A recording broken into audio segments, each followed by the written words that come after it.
Hello and welcome back.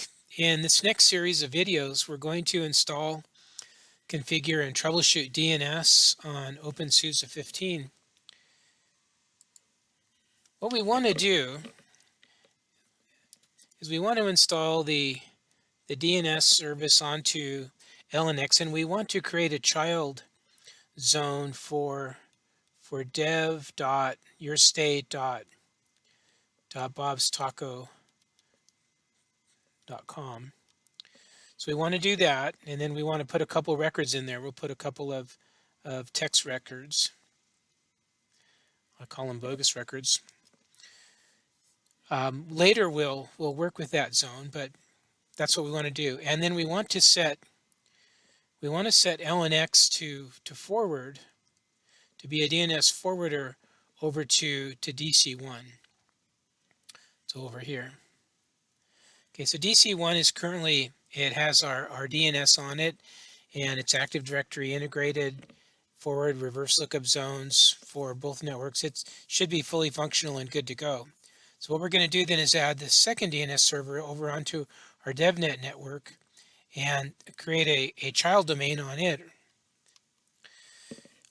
and have then all the pieces fit together. So that's an overview of what we're going to do.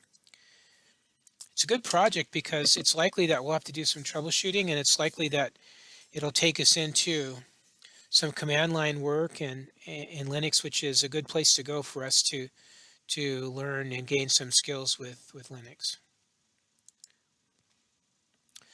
So a precondition to installing DNS on OpenSUSE 15 is that we're using, for our network settings, we're using Wicket. In an earlier video, we talked about both the Wicket option and the network manager option, and the network manager option is really favored if you're using like Linux or OpenSUSE as a desktop or on a laptop, to where things are changing. You want it to be easily accessible and configurable, your network settings. So if you, just as a review, if you, depending on whether you chose to do your your IP settings under Wicket or under Network Manager, the way that you change them is right here. So if you're on Network Manager, if you're on this one, then go ahead and switch it back to Wicket, and complete your configurations, and then verify and test IPv4 and IPv6. Also, I can see we've got a couple updates that have showed up down here. It'd be good to go ahead and apply those.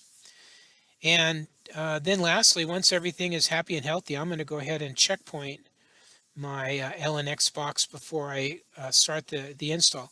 So I'm going to pause the video and do all those things, and then we'll come back and compare notes.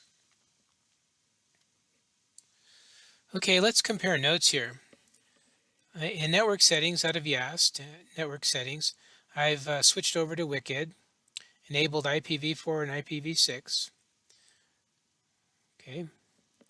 If I go to my overview, I've got one network adapter on Ether0, ETH0, and 172.18. Of course, these are unique for each of us. If I go and take a look at that further, here's where it's statically assigned. Here's my host name. Down here is my IPv6 address. If we take a look at that,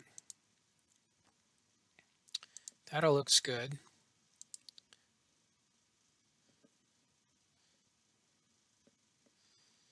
Under host and DNS, let me change this to no.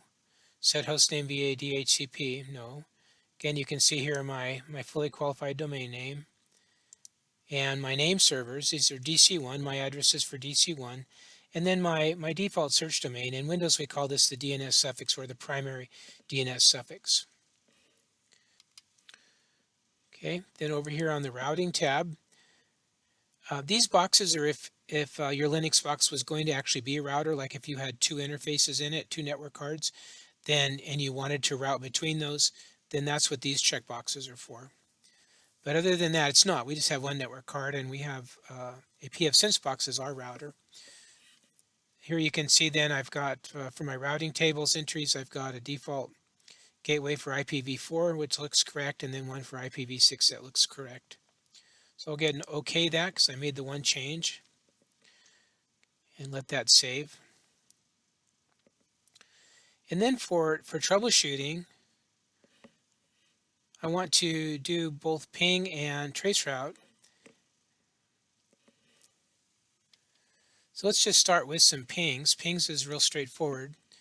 So right now, no DNS has been installed. It's just, post installation. We've done the updates and whatnot. And you can see here that I can ping DC1 by just its host name, and that's because of that DNS suffix that we talked about a moment ago. And so things look good there. Okay, I can ping, that was by IPv6. I can ping by IPv4.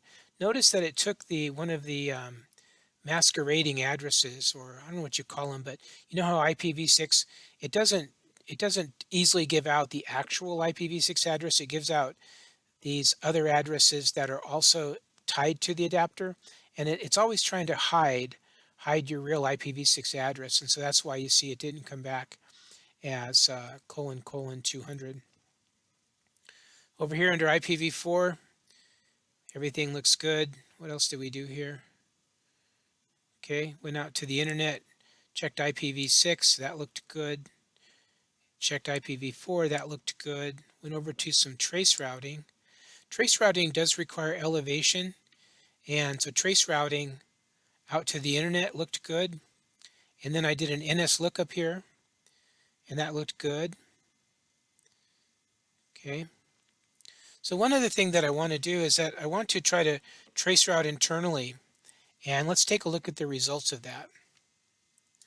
I wanted you to see this in case we get into troubleshooting. I wanted you to be aware of this, and I'm not sure what's going on here. I've done several different troubleshootings and a couple different Linux installs to see if the problem was on my part, and I haven't identified the problem. So what I'm trying to show you here is that if I go to traceroute to DC1, in other words, internally, in an earlier look here, I had a window open and we trace routed to the internet back and forth just fine. And that's a great test, and I can ping DC1 just fine. I can ping all of my hosts just fine, IPv4, IPv6, but this is weird. When I go to traceroute to DC1, it pulls up DC1's address and it passes the packet up to RTR, which is correct, but then it doesn't get replies back. And I'm not sure what's up with that. So I just want you to keep that in the back of your mind. And what I'm saying is that if we get into troubleshooting, we wouldn't want to consider this a fault, because my LNX box is happy and working just fine. So what I'm going to do now is I'm going to shut it down, and I'm going to create a snapshot of it, considering it's good to go, and then we'll come back and I'll do pick up with another video where we install DNS, and we'll just keep working our way through. All right, I'll see you in the next video.